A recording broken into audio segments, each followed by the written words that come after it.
where's my video? Okay, you can see me. There we go. Hey, girl. I feel like that's just too facialer. Let me see. Live. It's just like, there's so much titty. Mm. Mm. Hey, Rosalie. Hi, Valen. We're live right now. Oh. Yep.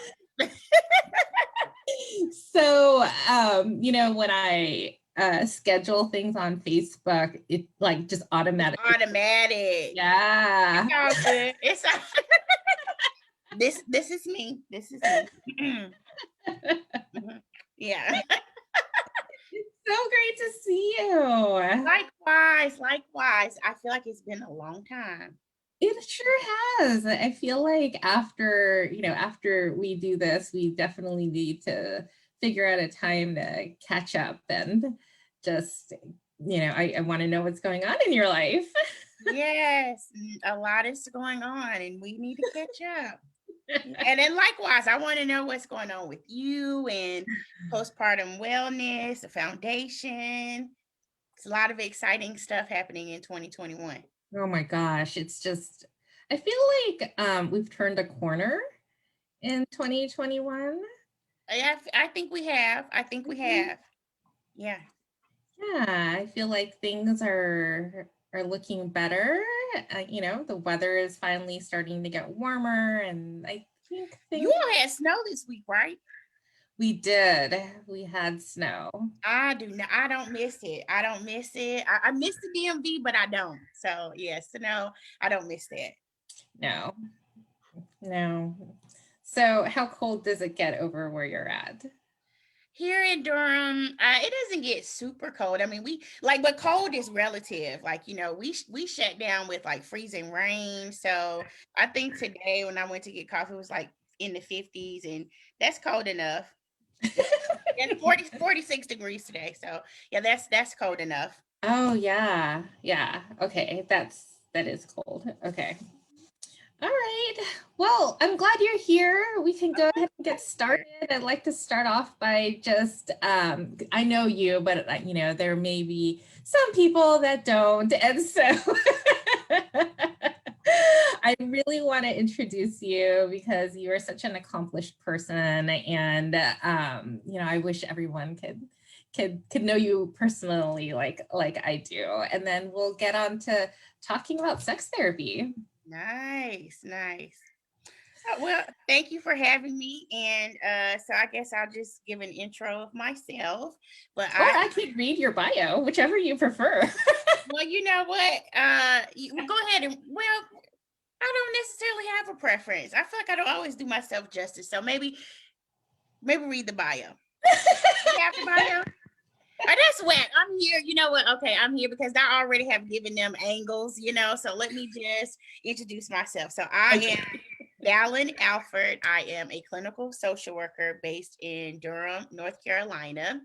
I attended the University of North Carolina at Greensboro, where I was a double major in human development and family studies with a concentration in children and adolescents, as well as African American studies. And I minored in sociology. And it sounds like a lot, but most of the classes counted twice. So it was bang for my buck, but all things that I'm super passionate about. Went on to complete my Master of Social Work degree at Howard University in Washington, D.C., where I had a focus in direct practice of social work and also with children and families. So I've worked in child welfare. I have worked with the VA, and then on the flip side, I went from veterans, then back to active duty. So I work with military beneficiaries and families at Walter Reed National Military Medical Center, where I met Rosalie. We were on the same mom baby team there. And then after leaving Walter Reed, I started working for I work for the NFL Player Care Foundation, so I work with former NFL players who are transitioning away from the game. So now I wear several hats. I'm a clinical program manager there at my full time job. Part time, I work with the UNC Women's Mood Disorders Clinic, where I provide psychotherapy to pregnant and parenting moms, which is really a passion of mine. And then also, since I've left Walter Reed, I've completed two certifications. So one in sexual health, the sexual health certificate program at the University of Michigan. And then recently, the end of last year, I went ahead and completed the perinatal mental health certificate with Postpartum Support International. So seems all over the place, but definitely phases of life, pregnancy, transitioning, sexual health is where I would say my passion lies. And I think there is not a time period in life where sort of sexual health, mental health, physical health all collide more than pregnancy and the postpartum period. So, that's it in a nutshell. And I'm loud. I obviously care about my angles if you were here from the beginning. So I'm lively. And so yeah, that's me. That's probably more that's better than my bio probably reads. I've left out That some, is. I'm for the glad that sake you of did that. time, I can't give everything. I'm glad you made the decision to introduce yourself. It was a lot Yeah. more lively and better than I would have. Put a little razzle dazzle on it. I just thought I did a great job. did you did you mention that you're the owner of Vitality Wellness Solutions? And that's why it's good to have friends like you. So I also am the owner of Vitality Wellness Solutions, PLLC, which is based here in Durham, North Carolina. And through Vitality Wellness Solutions, it's my baby. I provide sexual health education, consultation, clinical supervision, and also sex therapy, and well, regular therapy, but sex therapy as well. So thank you. I forgot that part. Yeah, it's really exciting because you really promote pleasure, wellness, and advocacy through like workshops, in addition to the therapy services that you provide. Yes, most definitely. Well, I know I'm interested in knowing, probably our viewers are as well. Like, how did you get started in like this field? You know, I I I forget, I'm thinking like, oh man, like we're loud, like we're live. So it's like, my brain, like my gut level response was, I was like, oh, I probably shouldn't say that. But my one of my best friends was like, you like therapy and you've always had an interest in sex and they just go together. But honestly, I think, with social work, I always kind of felt like that was a calling. Like I went to college, started off as a nursing major, life happened, and I started to just navigating college as a first generation student, helping my friends to do that. And so I think like helping people navigate life and navigate systems was sort of the social work piece. But then sexual health, my professional endeavors, like with child welfare, I started off as an adoption social worker, and then I switched to what they called a permanency social worker. So I was only doing adoptions at first, and then I was responsible for any child who had been removed from their family of origin. So they could have been in foster care, or they could have been doing independent living. And so I just know that people would, like, foster parents would call and say, oh, I walked in on my 14-year-old, foster son masturbating. Like, should we report this? What should we do about it?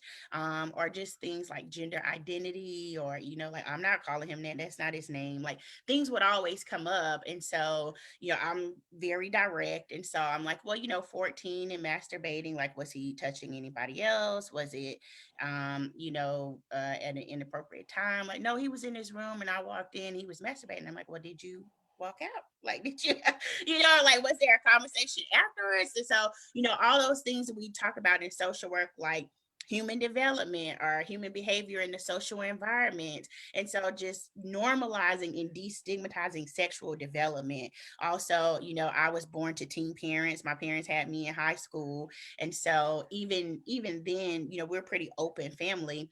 But when it came to sex, it was more or less not necessarily don't do it, but don't bring a baby home. So that was the beginning, the middle, and the end. So we didn't really have a lot of conversations about healthy relationships or just sexual agency or pleasure. We definitely didn't talk about pleasure. And so some things I, as an adult, personally kind of learned by default. And so, it was just really important to me to empower people in this way, especially as a Black woman. Like, that is, we could talk about that for 10 years, but I feel like pleasure, sexual health, and especially pleasure is not something we always talk about explicitly when it comes to people in general, but especially Black women, and how our bodies have been commodified and our bodies were used to fuel the labor force in chattel slavery. And so how all those remnants sort of affect everything from the media to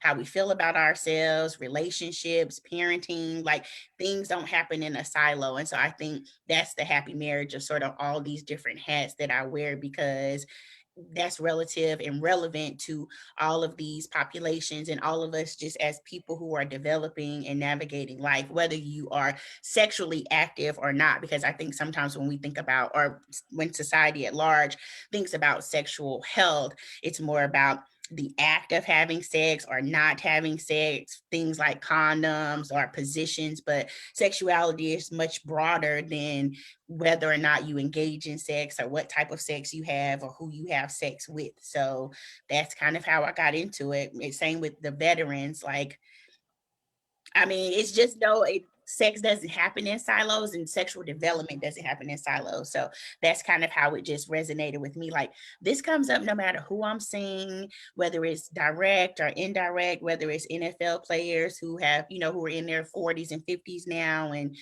we might be talking about physical health, and they might inadvertently talk about how heart disease and high blood pressure has affected intimacy in their relationship. So sometimes it may be the partner who might give me a little more information, and sometimes the guys are just straight up like, I don't take my heart medication because I can't get it up, and I'm not about to do that.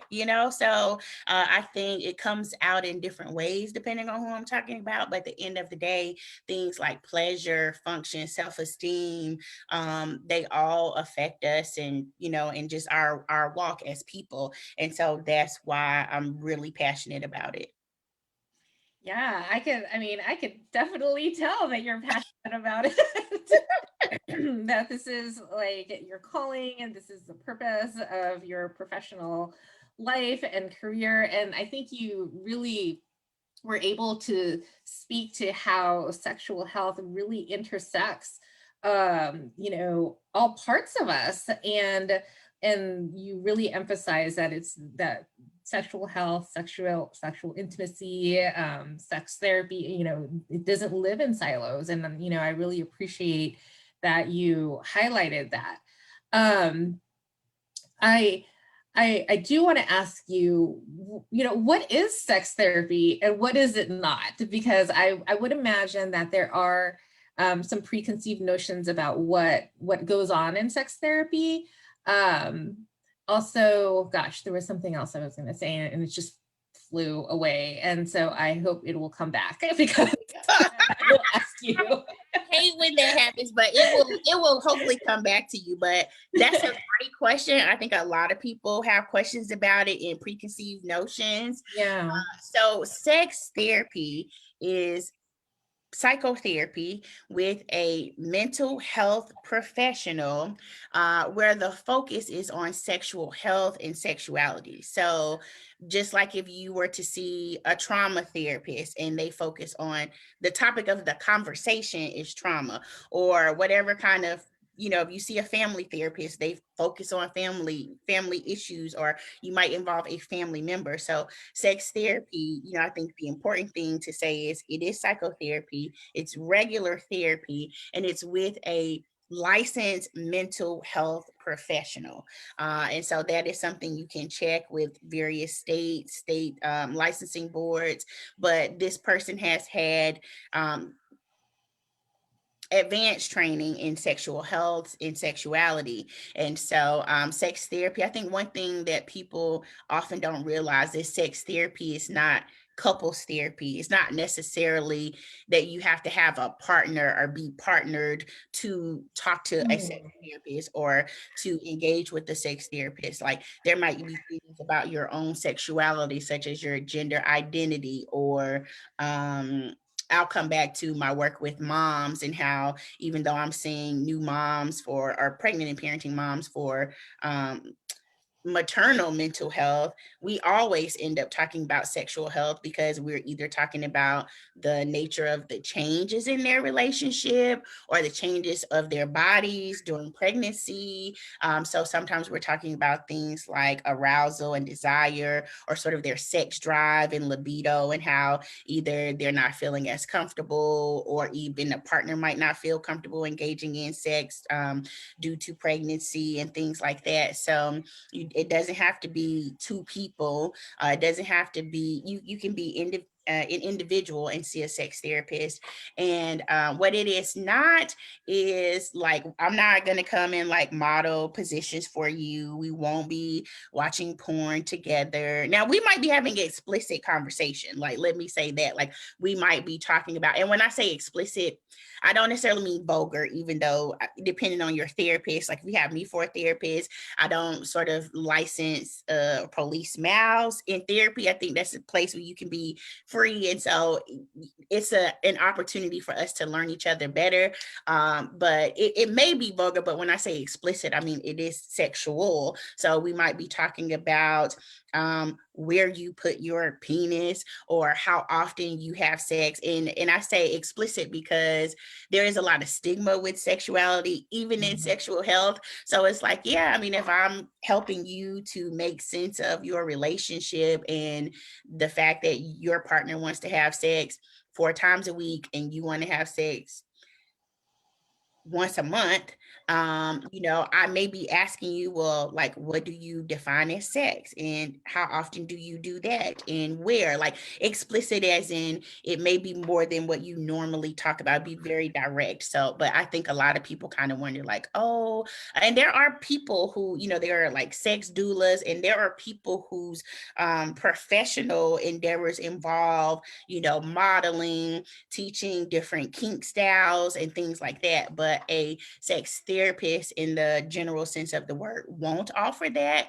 But there are people, if you're looking for, if you have an appetite for that, there are places that you can go where people specialize in sort of show and tell and things like that. Oh, that's very interesting. Mhm. What I forgot, and what I'm going to come back to so I don't forget again, is that is the cultural component, and you touched upon that a few times already, and how you know talking about sex is oftentimes uncomfortable for many people, and rather embarrassing as well. And so to go to a therapist who's a complete stranger and really talk about something that's already hard to talk about is an interesting concept. Mhm. Of course, there are cultures as well where like there isn't an expectation to of even talking about it. I mean, like you talked about your own family of origin, and how the message was just basically don't bring home a baby, but that was like the extent of the conversation. And Right. really there's more to it than A lot. yeah. A lot. Yeah. I mean, it is, it's so important in the cultural aspect. And I think what sticks out to me too, like even as a Black woman, I mean, I know it, but I think doing the work just reiterates that, like, we are not a monolith. Like, no community, no person, no ethnicity, demographic per se is a monolith, because there is just such a wide range. And then when you think about how broad culture is, and then subculture, like, in the Christian, well, last time I mentioned Christian community, I got a lot of feedback. But I mean, to some degree, when we talk about things like abstinence or abstinence only or saving sex for marriage, and just culturally how growing up with certain values affects sort of every piece of sexual development in relationships. I've had people come and say, I waited until I got married, and I got married and was like, okay, like, what do we do now? Like, is there a book, or like, and so even kind of talking about things like, again, not necessarily acts, but just developing intimacy. I would say a lot of people come to couples therapy and sex therapy to talk about like how to feel closer. Like, there are roadblocks to connecting, whether that connect is physical or not. And so I think that's a lot of what brings a lot of people into sex therapy. Wow, that's so interesting. I know you've already touched about the whole motherhood piece, but I'd like to focus on that. Yeah. Because so again, clearly, when someone becomes pregnant, they most likely had sex. Or I mean, yeah, there are other ways to to get pregnant nowadays. And so, should a woman become pregnant, she will deliver at some point, whether it's vaginally or through C-section. And so, there are a lot of changes that happens to a woman's body. And being a mental health clinician myself, it does. I see it does take time for a woman to broach the topic of sex, even if I initiated at first.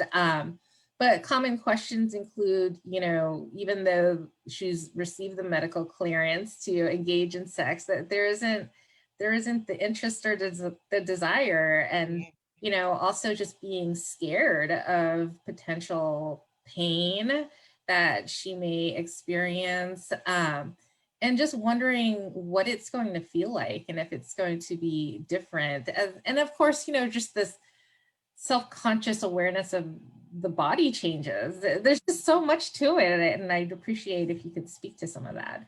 Yeah, I think you hit a lot of it. I that is something that that comes up all the time when I'm talking to moms, pregnant women, and I think from the beginning, pregnancy, just the changes in the body, I think that's when people start making that connection, because a lot of it is physical, but I think your body is changing, and so much of pregnancy is about the baby. But I think the sexual health part of pregnancy is that undercurrent in a mom's head, because then you're thinking about, people tell me all the time, like, I have absolutely no desire, I don't want to do it, I don't want to touch him. I have had people have smell aversions, like, I cannot stand the smell of him, experiencing hyperemesis, and so they're vomiting all the time. Like, I could not, if I wanted to, I just physically am unavailable. And so one thing that comes up a lot is fear of sexual activity, but also fear of losing a partner, or fear that the partner might resent them. And so I think sometimes that fear kind of lends into pressure. So I always kind of start with sort of like, what are you feeling? Because I think sometimes we have to give women permission to feel like they don't want to have sex, because so there's a lot of guilt, like, oh, I'm not fulfilling my obligations in this relationship. Like, will things ever be the same after I have this baby? So I think I always kind of just start with like, what are you actually feeling? And sometimes that happens over multiple conversations, because a lot of us are used to showing up and placating what we truly feel and saying the right thing. So it's like, okay, because you look miserable to me.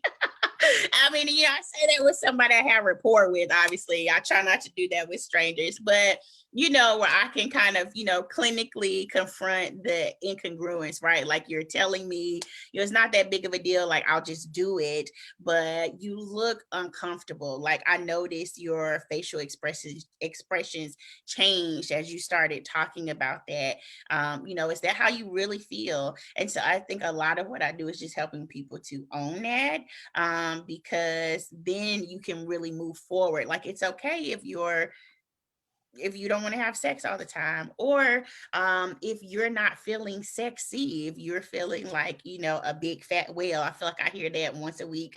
If you're feeling like a big fat whale, like, well, your body is changing, and that is also a process. You don't like wake up one day and like appreciate your stretch marks. Not necessarily, some people do, but it's a whole experience, like and so, yeah, I think the physical changes is sort of where it starts, but then, sometimes, so when it comes to the actual activity, I usually kind of talk to people about, maybe switching it up, whatever. How do you define sex, and what was it like before you got pregnant, and what kind of things make you uncomfortable now, and is there a place where you can say what you want and sort of meet in the middle of what you feel comfortable with. I mean, in terms of position, in terms of maybe adding in toys or taking away toys, maybe oral sex, maybe decreasing the frequency,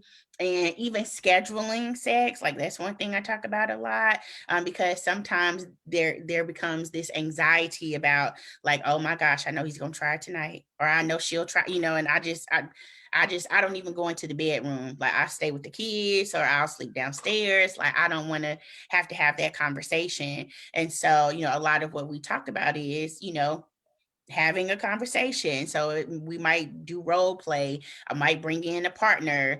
And I always encourage my clients to blame stuff on the therapist. My therapist said, or, my therapist was, suggesting. I mean, I don't care.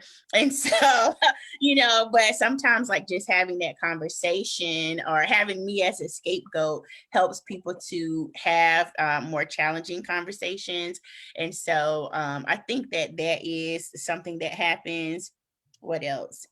Mostly positions when people are actually sexual, but, like, yeah, like you said, talking about, like, how people feel about their bodies. And I haven't worked with a lot of transgender LGBTQ clients. However, there are a lot of trans issues in terms of pregnancy, and sexual health, and what does that look like. And so that's when it gets very nuanced. And I will say, to that end, as a sex therapist and a mental health therapist, for me, it's really important for me to just be mindful of my strengths and my limitations. So while I am an ally, I definitely, refer out, or, like, here is a therapist or a practice where this is their focus or area of expertise, because I do believe in health advocacy. And so I think that also comes up a lot in terms of sexual health and pregnancy, because a lot of women are having painful sex, whether they're pregnant or postpartum or just out here living, like, and people will have painful sex in relationships for a very long time. They will hate it and do it. And so that is something that, like, I mean, even when we're talking about self-care, and a lot of people talk about the commodified self-care, like massages and getting your nails done, and I do all of that too, but I'm talking about things like, when was the last time you had a physical? Because for my postpartum moms, I will talk to someone, the baby is 10 months, and, they had, obviously, their prenatal care. And, and I'll say, but, like, your primary care doctor, or, like, is your GYN, your primary care person, like, when have you had a follow-up just for your own, sexual health and your reproductive health? And they're like, oh, I don't remember. So I'm just like, okay, so we need to get that scheduled, things like, even down to, like, blood work. But, when people talk about their lack of desire, and one, I mean, when you pop out a new baby, you're exhausted. However, I as a mental health professional, I always stress the importance of, physical health, and in making sure, like, everything is sort of checked off on that, because it's easy for me to say, hey, it seems like you're probably experiencing some depression, which may or may not be true. But before I rule in a diagnosis of depression, yeah, are their thyroids functioning correctly? What is sleep like? Because all of these things affect everything else, like how you show up in the relationship. You're more irritable, accountable. Like, of course you're not doing that. So I just try to make sure we're kind of hitting everything very broadly. But yeah, so pain. And then I think from a health advocacy standpoint, then you're able to say whether it's about medication. That's another thing that comes up a lot with pregnancy and the postpartum period in sexual health, because you might have a decreased desire to engage in sex or to be sexual because you are depressed. And or you might have a decreased desire because of the medication that you're taking for the depression. So, sometimes a lot of the times what we're trying to figure out is sort of where is the root cause, like which one, when it can clearly be both. It can be and then also trying to see depending on other health issues and what's been working well and things like that. One, just providing the information, like these things are common, because sometimes people are like, oh, I thought it was just me, I thought I was going crazy, like I didn't even think about it, like it's from I thought I was going crazy, so like I didn't even put those things together. And so just kind of thinking about that. But again, just who we are as people during sex, during pregnancy is definitely impacted by our bodies changing, our roles changing, priorities changing, sex drives changing, and things like that. So those are a lot of things that come up with my pregnant and parenting moms. Yeah, I mean, you're so thorough, Val, and thank you for for all that. I really enjoyed listening to your emphasis on overall physical health, which is so important. I think we both can see that moms tend to put themselves very less, or very close to the bottom of their priority list. So to be even thinking about their own self-care and their own physical health, it's probably not at the top of their mind. And so it is important to follow through with the recommended follow-ups and ensure that the changes that occurred during pregnancy are known to you and to your medical provider, so that if there is any sort of medical treatment that's needed, then you're able to receive that. Mm-hmm. I want to kind of switch over to talking about pleasure, and because you highlighted pain, and so I think on the surface people think, oh well, pain doesn't equate to pleasure, but if you think about it even a little bit longer, it can. Yes. And so I want to start off first with just physical uncomfortable pain that, like you said, probably should be checked out by a medical provider, or even consulting with a pelvic floor physical therapist. Yeah. Pregnancy does a number on a woman's body. It really shifts things around. Yes. So to deliver a baby doesn't mean that the body is just going to go back to the way it was. So Right. pain, whether it's tailbone pain or pain during sex, or even incontinence, Mm-hmm. inability to hold bowel movements, I mean, it's common and it's not talked about a lot. And so those sorts of conditions definitely have treatments to them. It's just, women need to be able to talk about that. Mm-hmm. Yep. And it's something that we don't talk about. There are a lot of reasons we don't talk about it. But in addition to the things you mentioned, I think, as women, there are other conditions like polycystic ovarian syndrome and endometriosis and fibroids, where after you've had a baby or even during pregnancy, they are creating a very uncomfortable internal environment.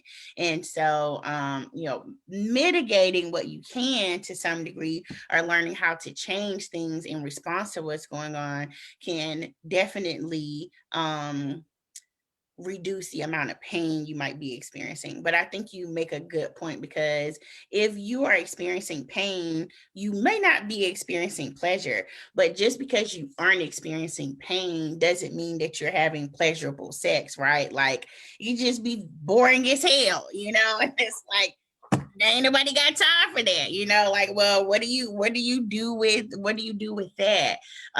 So I think, pleasure is what you make it. Like, pleasure means different things to different people, but I think, feeling satisfied, and feeling joy and satisfaction, with sexual activity, with sexuality, that's where pleasure lies. And so I think a big piece of experiencing pleasure is sort of defining it for yourself, because I think sometimes, what we think of is sort of the default is, if there is an absence of pain, then it's pleasure. A lot of people consider pleasure to be orgasms, and I would counter that. I wouldn't use that as a metric either. I mean, some people do. Like, it may be a way, it may be a tool, but there are things like chronic health issues, and the fact that the majority, well, a lot of women are not having orgasms, especially women in heterosexual relationships are not having orgasms. And then people are asking questions like, well, how do I squirt? How can I make myself squirt? And I have seen classes, and I really want to go just so I can learn, like, how are you teaching people to squirt? I wonder if it's like a play on words, because, like, no shade to anybody, if I really do want to take a class, because I'm like, I definitely think there are ways that we learn more about our bodies and more about what we like.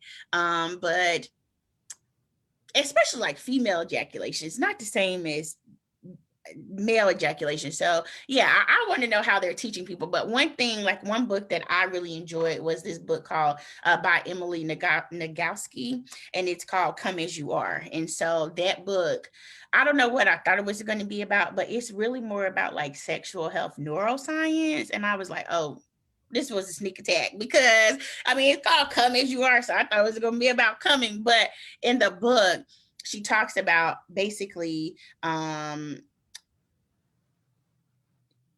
pleasure, and how you need to know things like, I think how we're taught, obviously, like knowing what you like is important, right? If you know what you like, you can tell a partner what you like, and you can help your partner please you better. But one thing that she talks about is like accelerators and brakes. And I was like, oh, it's so obvious, but I never thought about it that way. But there are things that turn us on, and help us to feel more sensual, more connected. And then there are things that turn us off. And when I was reading it, I was like, I could have wrote that, but it's like, yeah, you don't even think about it. But knowing what turns you off is as much, I would say, even probably more important than kind of knowing like, oh, okay, like I like it when you kiss me here or touch me there. Like, I really don't like to have sex on Thursdays. It's my busy day at work. I always have a meeting that I have to prepare for. I'm up all day on, the night before.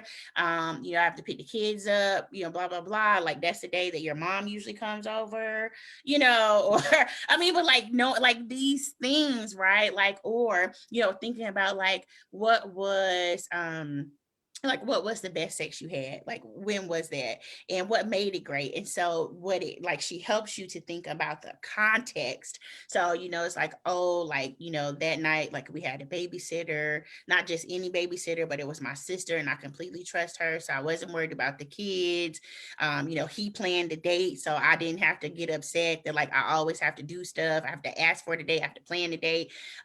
We had my favorite meal, just what all of those things. And so I thought that was a very good read. And she actually has a workbook too. So oftentimes, because sometimes we don't necessarily know what it is that we like. We just know that like sometimes it feels better than others. But anyway, that's a great book. Come As You Are. Would highly recommend that. But yeah, I think defining pleasure. And another thing to defining pleasure and like what it means to you personally is exploration. Like, I think that there is a place for boundaries. I'm not saying like go out here and be open to everything, because I will share personally when I started the sexual health certificate program. So you do this experience. Everyone has this experience called the SAR, sexual attitudes reassessment. And so essentially you're exposed to just a lot of different things in terms of sexuality, and then you process it collectively. And so I felt like, going into that program, I was very knowledgeable, like very in the know about the broad, everything sexual health. Like, you can't tell me nothing I never seen. And then I saw some stuff and I was like, oh, okay.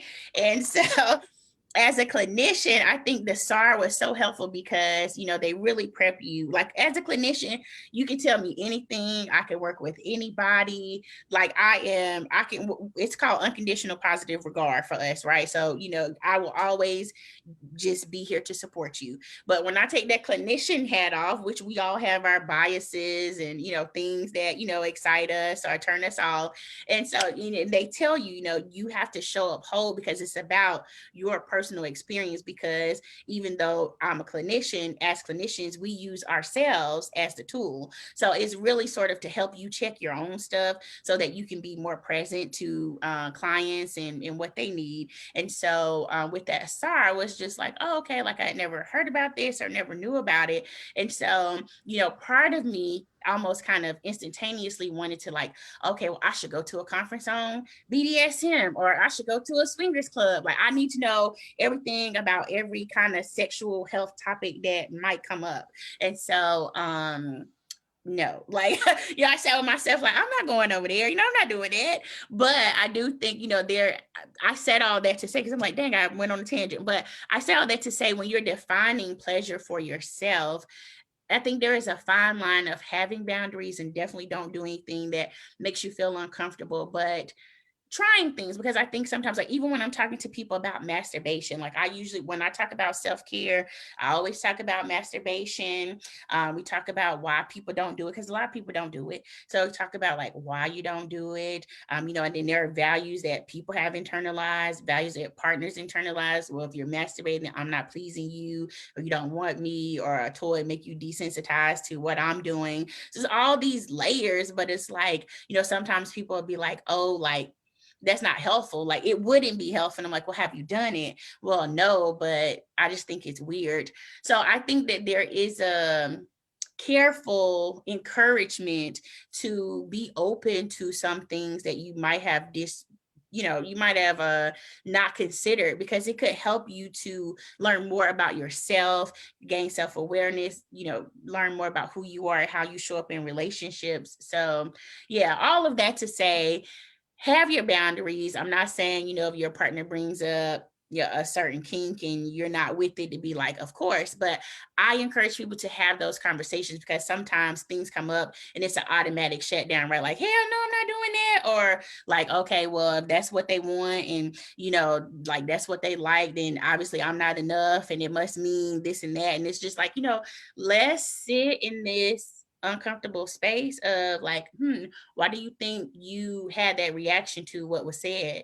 Like, well, have you ever done anything that wasn't vanilla? And vanilla is kind of like the term that we use in sexual health to describe anything that's not sort of basic missionary sex. So, what has your experience been like? And then they might say something where I'm like, well, hell, sound the same to me, like it's on the same level. But but just having those conversations, because I think that's where a lot of the breakdown starts, and then people start making their own inferences and rationalizing things. And it's like, no, like, let's just stay with like what was said or what was suggested or why you felt that way. And then process is not necessarily right or wrong, but just, we don't always give ourselves permission to have these conversations because they're explicit, right? Like, oh, you thought that, like, well, he's a weirdo, like, I'm not. Now I can't even talk to him, because if he wanted to do anal, like, well, is he thinking about having sex with men too? Like, is he thinking, like, I mean, well, is he content if we're having sex this kind of way? So I think like sexual health can cause things to snowball when it's just a conversation about sexual health. And we don't always snowball it that way when there's other topics. But sexual health, I think sometimes people don't even realize how much they've snowballed. And it's like, wait, like, let's come all the way back to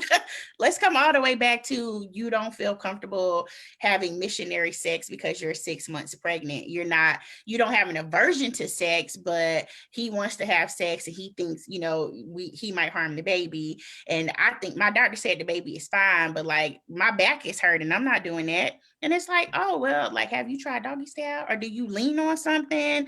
Or, and it's like, oh, well, oh, and it's just like, yeah, like it's everything doesn't have to be black and white, like we can have this conversation just in the middle and just processing. And that's the part I like, because I don't always have the answers either. Because sometimes people say stuff and I'm just like, oh, so it's work for all of us. But I think about it more as like just this ball of yarn or this Rubik's cube. And not that we ever like get all the colors lined up, but I think sometimes we can get more of the colors lined up than you know, just it looking a hot mess. Yeah, you really highlighted the value of sex psychotherapy, sex counseling, and being in a space where a licensed clinician can really help process thoughts and or conversations if there's more than one person in the room. And so I appreciate all your insight. I do want to say that with pleasure, I often hear, and I'm not a sex therapist, so I'm sure you hear so many things. I often hear that there's a focus on the person, like the person's focusing on their partner's pleasure rather than really focusing on their own.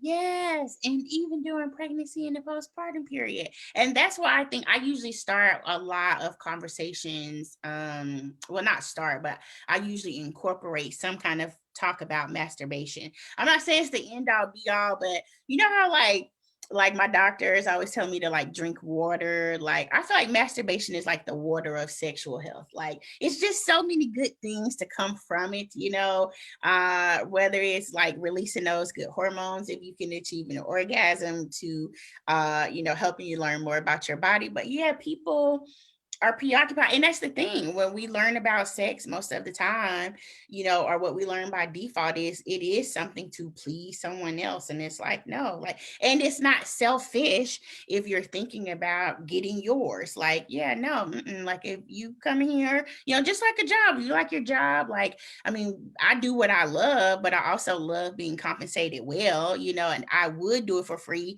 but I live in America and I got student loans and taxes. So I need this money. And so it's like, but we don't think about sex that way. Like, no, I'm showing up for you and I'm showing up for me. But I think there are roadblocks, and something that I just thought about that I didn't mention was like sexual trauma. A lot of sexual trauma is triggered during pregnancy. And so that is correlated with pain as well as just this whole notion of pleasure. So when people are triggered, they may not want to be involved sexually. It might affect their self-esteem, but I feel like sexual trauma comes up a lot.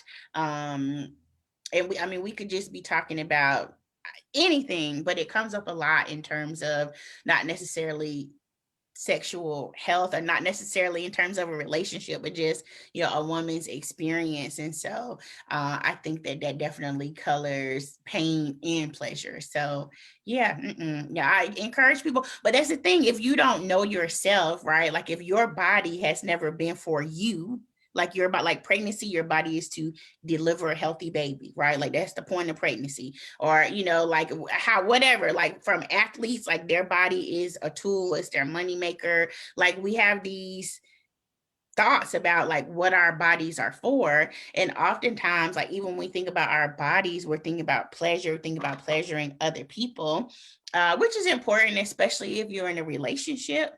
I'm not minimizing the importance of your partner feeling pleasure, but I think one great way to ensure your partner is pleasure is pleasuring yourself, or ensuring that you're pleasured, because I think when we feel pleasure, then we're more easily pleased, are more aware to advocate for ourselves or what we like. Or so I think that's very important. I'm glad you brought that up, because a lot of people out here just not getting it. But it goes right back to pain, and people having painful sex for 15 years, and it's like, oh, it's always been that way, and I have this prolapse, and it's always been that way, but like it's fine.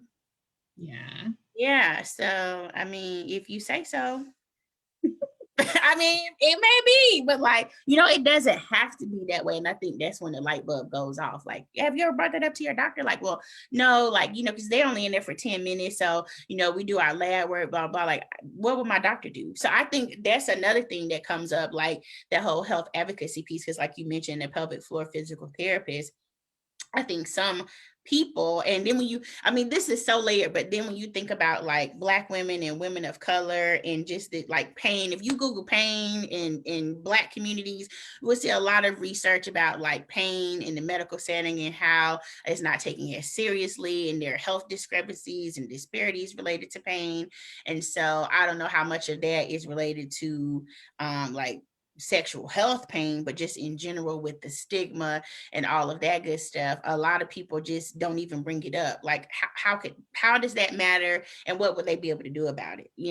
And so I think just encouraging people, which is another thing I do often, of like, well, no, you should tell your doctor this, because there might be another professional that they can refer you to, or there might be something that can be done, maybe a procedure that can help you to mitigate whatever issues you're having. And so just encouraging people, because I think a lot, there is sort of this dichotomy of in healthcare, with communities of color sort of mistrusting medical professionals. And then, I think about like some of my relatives like in Mississippi, and like we'll have conversations and it's, oh, what a doctor said. So it's like this, there's a lot of trust, in the authority of what a doctor says. But then there's also this medical mistrust. So just kind of finding that place where you can advocate, and like in social work, how we say, person-centered. So like, I just remind my clients that like your doctors, like your team, they're there for you. So like, you're helping them to help you better. So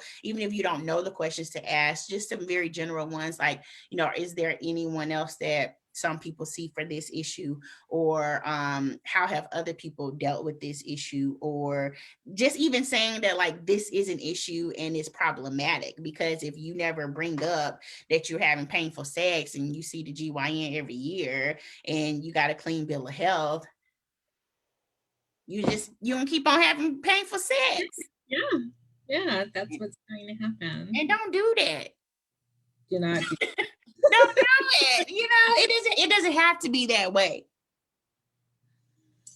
Well, Valen, I feel like we could go on and talk about more things, but we're almost at the top of the hour. I really want to thank you for just your time here with me and with all of us here.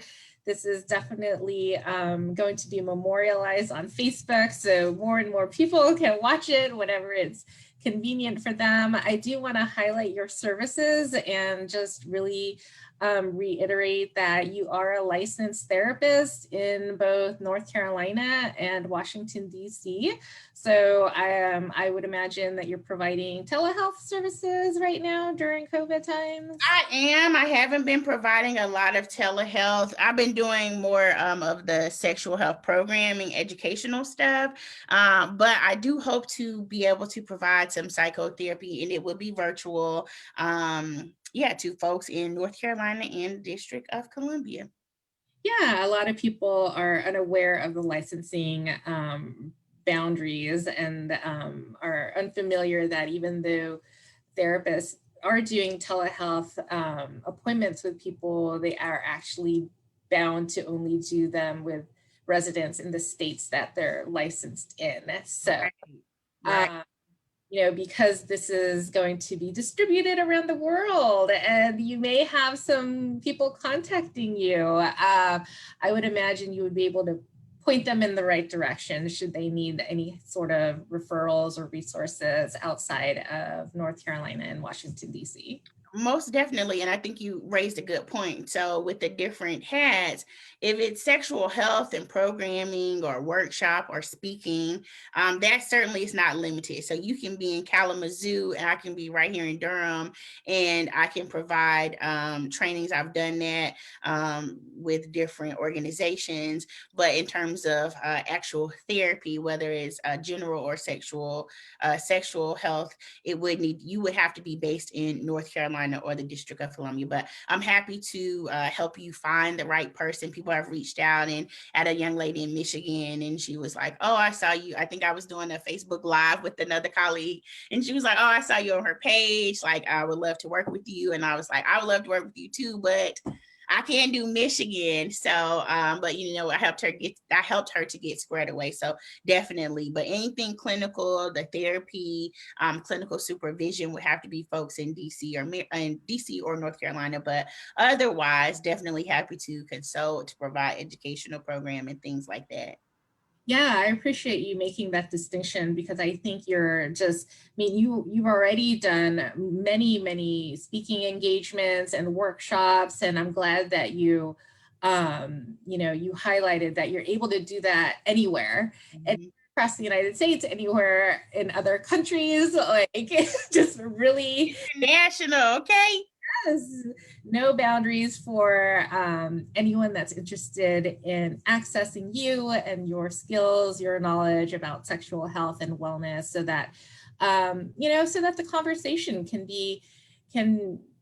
enter, just our mainstream dialogues. Yeah, speaking of, so I recently started a podcast. And so it's called This Is Sex Podcast. So there are three of us. It's myself, my friend Erica Simpson Clay. She's an OBGYN based in California. And then Dr. Jennifer Perkins. She has her PhD in public health. And so the three of us met in the sexual health certificate program in Michigan. And so it's just a laid back, fun, informative, real talk, definitely explicit. So you might not want to listen on the car ride with the kids. But we've talked about different things recently. We talked about diabetes and sexual health. We talked about infidelity. We talked about side chicks. We talked about just any kind of sexual health topic. Next week we'll be talking about something that recently happened in the media with a young Black singer. And we talked about sex work this week. So our podcast is available on Spotify, iTunes, and Podbean. So you can follow us on Instagram at This Is Sex Podcast. We would love to have any topics. If you have any ideas, please reach out to me, but definitely check us out. Fantastic. Well, thank you, Valen. Thank you again so much for being here. It's so great to have you on. Oh, it's my pleasure. Thank you. Now I can talk your head off. So I'm glad. I always appreciate the invitation, and I love just being able to talk about sexual health and pregnancy and the postpartum period, because it's, like I said, it's when all of these things are colliding, and we don't always, it's ironic, but we don't always talk about sexual health when you talk about pregnancy. Oh. And so I'm here to talk about it, because, like, yeah, that's how we got here. That's how most people got here. So Yes. Thank you. thank you. Bye.